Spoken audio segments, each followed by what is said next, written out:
and it's like being a little kid, you know, ketchup and French fries is the epic, that's the peak of culinary delight. And, And you still know, you is. don't And yeah, still is.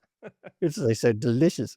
But as you grow older, you start to learn different nuances in food and drink and, but if you try to give escargot to a small child, they're, I don't wanna eat that." But somebody that's got some experience and they've, like, tried some things, they're able to separate, "Okay, this is a snail that I'm eating and it's delicious." You have to sort of grow into that unless you grew up with it, but, that's just the same with art. In collaboration and being a part of a community, you get people with different perspectives that can be like, "Kirsten, I know you think this is good. However, have you thought about perhaps X, Y, and Z?" And then you try it, like, "Oh, that's pretty good." You learn to grow. Yeah, I mean, that's definitely it's one of the major factors, I think. One is, of course, people don't realize. I bring this back to an interview that I saw a long time ago with Peter McKinnon, and I remember the interview saying something like, "What did it feel like being such an overnight success?" And he goes, "Well, what people don't realize is that I've been doing this for 7 years before anybody even bothered to Sure. watch one of my videos." And this is the thing, of course, often things appear to be an overnight success, or um, or like a viral success or whatever, when really the people behind the scenes have been working at this for years and years and years and years in order to get them, to where they are. And it's one of those things where it just takes years of experience and practice and hard work to get to a standard where all of a sudden people are paying attention. The same thing's true for lots Sure. of things. This podcast being one, not that anybody pays attention to this, but you know, it's it really. I think it took about, I would say, it took about 100 episodes roughly until anybody actually really paid Sure. attention. Where all of a sudden it was like, huh, 100 episodes. Hmm. That's actually a lot of that's actually a lot of episodes. You know, Right. after whenever, I don't remember Nick and I at the time, whenever we spoke to anybody, we'd like, "Hey, we've made 20 episodes of this podcast." People went, "Oh, yeah, it's nice. Yeah, yeah, cute." Sure. You know? Yeah. So You gotta do stuff. When I was riding my motorcycle around the world, um, I thought, "Oh, I'm gonna get a bunch of sponsors because 'cause I'm riding my motorcycle literally around the world, solo. Who does that?" Turns out thousands of people do that. And so I remember I rode from Canada all the way through the United States, Central America, sailed, to South America, rode all the way down to Buenos Aires, hopped over to South Africa, rode all the way up through Africa, made it to London, flew from Africa to London with my bike, rode into Germany, and I had a meeting with the marketing team at BMW Motorcycles, BMW Motorrad. And they were all excited. They're like, "Oh, yeah, we've been watching. You've done 3 continents. That's pretty exciting." And I'm like, "Yeah, and you need to sponsor me." Right. So I sat down with them and they're like, "Oh, yeah. First of all, you need to finish riding around the world. Like, at least do that. That's the entry point for us to even consider." I'm like, "Are you serious?" They're like, "Yeah. Like, everybody's doing this. Like, you're not so special." I mean, they said it in a nice way, but yeah, they're like, "You think you're the only person on the earth that's ridden a motorcycle around the world?" They're like, not even close."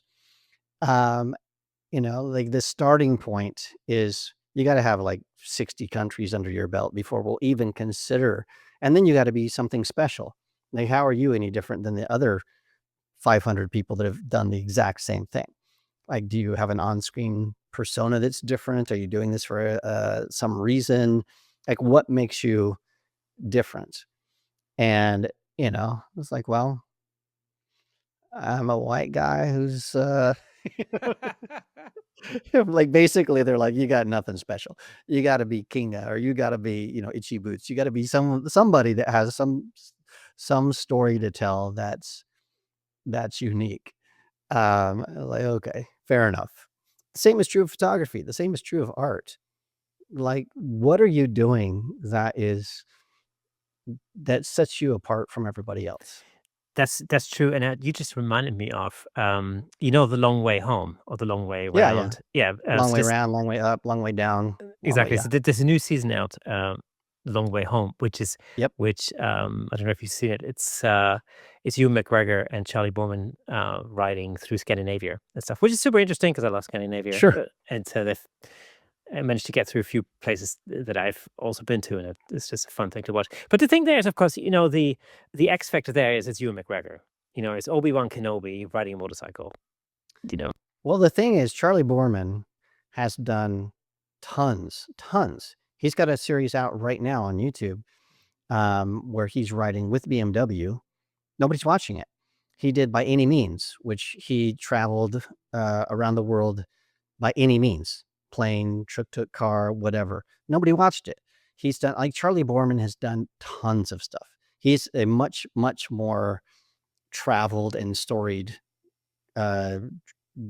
adventurer than Ewan McGregor. But when Charlie Borman does stuff, it's people that know motorcycles that watch his stuff. When Ewan shows up, Mr. Star Wars, boom, Apple I TV would, funds that. yes, of course. And the thing that sort of, I watched the original Long Way Round when it was Mhm. him and Russ Malkin, and that, I don't know if you've seen Long Way Round, but I did watch it originally, yeah. that to me is the pure Long Way Round Charlie Ewan adventure.